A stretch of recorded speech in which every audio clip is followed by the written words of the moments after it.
Bom, tá, não teve dois quadrinhos news na semana passada por um motivo muito simples. Pelota casou. O que vocês estão vendo aí são imagens. Eu tava fazendo um cosplay aí de cara bem arrumado, né, na festa de casamento, então por isso não teve a edição do programa de notícias. Então o que eu quero fazer é me esforçar para fazer dois programinhas essa semana, né? Um hoje e um amanhã. Eu espero conseguir, tá? Na hipótese de eu não conseguir, vai ser só esse, ok? É importante. Como não teve então um programa semana passada, o vídeo dessa semana vai ter algumas notícias dos últimos dias, né? Ou seja, da semana passada, basicamente, e notícias dessa semana misturadas, tá? Pra ficar um pouco melhor. Eu começo esse programa agradecendo a todo mundo que faz parte da redação do Dois Quadrinhos News, o nome de toda a galera tá aqui na tela. E vamos lá, olha só. Lembra de clicar no botão do like, tá? Isso é muito importante. Eu vou começar comentando. Assim, essa notícia originalmente eu não ia comentar, porque não era uma notícia, né? Quando começou. Mas tomou uma proporção tão grande, mas tão grande, que eu acho que essa talvez seja a polêmica que mais movimentou a gibisfera no ano, que foi surreal. Pra vocês terem uma ideia, teve pessoas me mandando mensagem na DM perguntando o que estava acontecendo. Então eu vou procurar colocar os fatos em ordem e trazer alguns bastidores. Tudo começa quando a gente tem um print que começa a circular através de grupos, Twitter, etc., sobre uma pessoa ligada à editora Mitos falando sobre linguagem neutra. Tá? Na postagem a pessoa basicamente diz que é coisa de retardado. Então, a princípio, isso não seria nada demais. Porque se tu entrar no Twitter, de 2 em 2 minutos vai ter alguém falando alguma coisa parecida sobre linguagem neutra. Só que, cara, como é ligado ao Gibsfera, isso começou a ser propagado. Propagado. Chegou num ponto que eu acho que todos os grupos que eu tava de WhatsApp tinham mandado exatamente esse mesmo print. Nesse mesmo dia a gente teve, por exemplo, a editora Veneta, curiosamente fazendo uma postagem exatamente no time correto e falando sobre uma obra deles, que é chamada de Kit Gay. Ao mesmo tempo, a gente teve editores, que eu acredito que trabalham na Mitos ou Mitos/Panini, também se manifestando no Twitter, falando sobre como eles já utilizaram esse tipo de linguagem nos quadrinhos e se orgulham e tudo mais, né? No caso, defendendo o uso da linguagem. Aparentemente, o assunto tinha morrido. Porque, ok, a galera ainda estava nos grupos, fervorosa, mas não parecia que ia passar muito disso. Eis que a Panini resolve se manifestar um dia depois e faz um comunicado onde ela diz que é uma empresa a favor da diversidade, que a língua é viva e que a linguagem neutra entrou nos quadrinhos da própria Panini desde 2020. E foi aqui que a coisa realmente começou a pegar fogo. Porque pensa que de algo que estava rolando, vamos dizer assim, informalmente em alguns grupos pela internet, de repente a maior editora de quadrinhos do Brasil se manifesta em várias redes sociais sobre esse mesmo tópico. De repente, a Mitos resolveu também se manifestar. Então eles disseram ali que eles só traduzem os materiais e era isso, né? Inclusive materiais que têm linguagem neutra, eles traduzem com linguagem neutra. E a própria Panini veio em sequência também se manifestando e falando, eles fizeram meio que um comunicado do comunicado bem maior. Eu acho que é legal de contextualizar que esse é um movimento que não é exclusivo do Brasil, né? A DC, por exemplo, a partir de 2020, eles criaram um Flash não binário, certo? E esse personagem ele apareceu, por exemplo, no Future State, né, que é uma saga que a própria Panini publicou aqui no Brasil, e lá fora ele é chamado por they ou them, né, não é he ou she. Quando saiu aqui no Brasil, a tradução da Panini foi Elo, para basicamente respeitar a tradução original. A minha opinião como leitor é que, no contexto que a gente tem, onde essa discussão surgiu, ela não é uma discussão complexa, porque pensa comigo, são duas editoras que publicam material importado, certo? 99% do que eles publicam no Brasil é material gringo.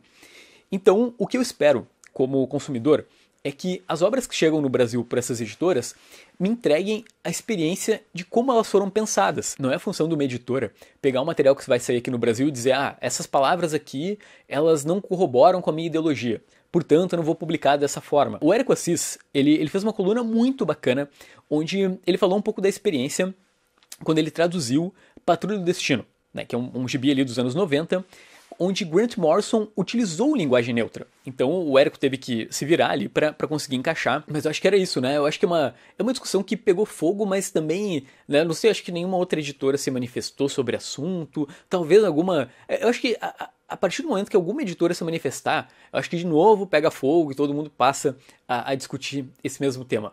E na semana passada, a gente perdeu o Tim Sale. Sim, grande desenhista que acabou nos deixando aos 66 anos, né, nos deixou jovem, vítima de uma doença renal.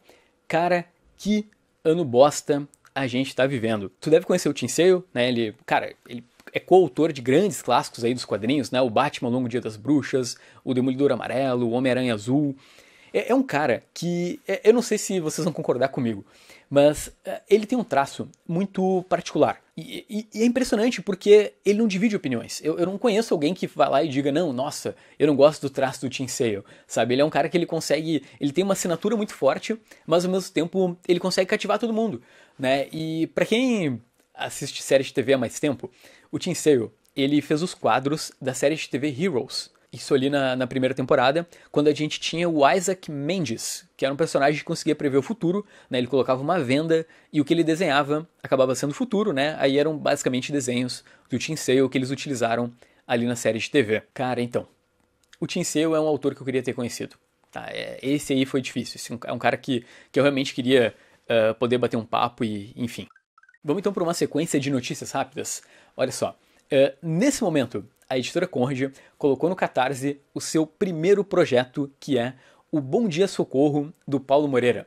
Quadrinho que ele publicou ali a partir de 2020 no Twitter, onde ele mistura grupo do Whats com anime de lutinha e com um tempero bem brasileiro. Então vocês podem apoiar ali o projeto no Catarse e conseguir a versão impressa dessa vez do Bom Dia Socorro, que é uma opinião. Cara, Paulo Moreira é um gênio.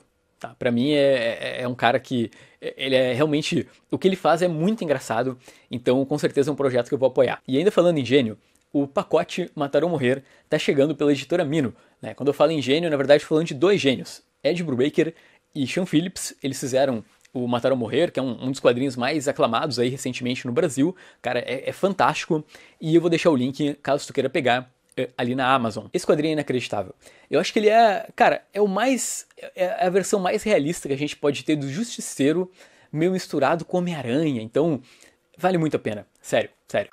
E Rob Liefeld, criador do Deadpool, diz que pode arrumar a DC Comics. Então, esse controverso desenhista, ali dos anos 90, né, super polêmico aí por suas opiniões, resolveu falar sobre isso no Twitter, e, cara, a internet, ela é cruel. Foi o Liefeld fazer essa postagem que a galera automaticamente começou a fazer montagem e lembrá-lo sobre as 3 editoras que ele mesmo fundou e que faliram, né? E sem contar que ele conseguiu ser expulso da própria empresa, né? Que é a Image Comics ali nos anos 90. E eu acho que o mais irônico de tudo é que o Liefeld, há 3 anos, ele fez um tweet também, foi quando ele inclusive deletou o próprio Twitter, prevendo o fim da DC Comics.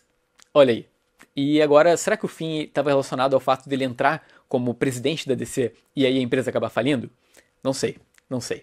Então tá, era isso, tá acabando mais uma edição, como é que dá pra dizer essa edição extra aí do Dois Quadrinhos News por conta da semana passada. Espero que a tua semana teu domingo seja muito bom, que é amanhã, olha aí. Quero lembrar de tu apertar aqui no botão do like, isso é muito importante. Te perguntar também, né, qual é a tua perspectiva do criador do Deadpool gerenciando a DC Comics? Tu acha que ele vai conseguir resolver os problemas da empresa? Aqui na descrição do vídeo tu também encontra os links do Catarse, da Conrad e do pacote Matar ou Morrer, e até um próximo programinha tão informativo quanto esse, tá bom? Tchau, tchau.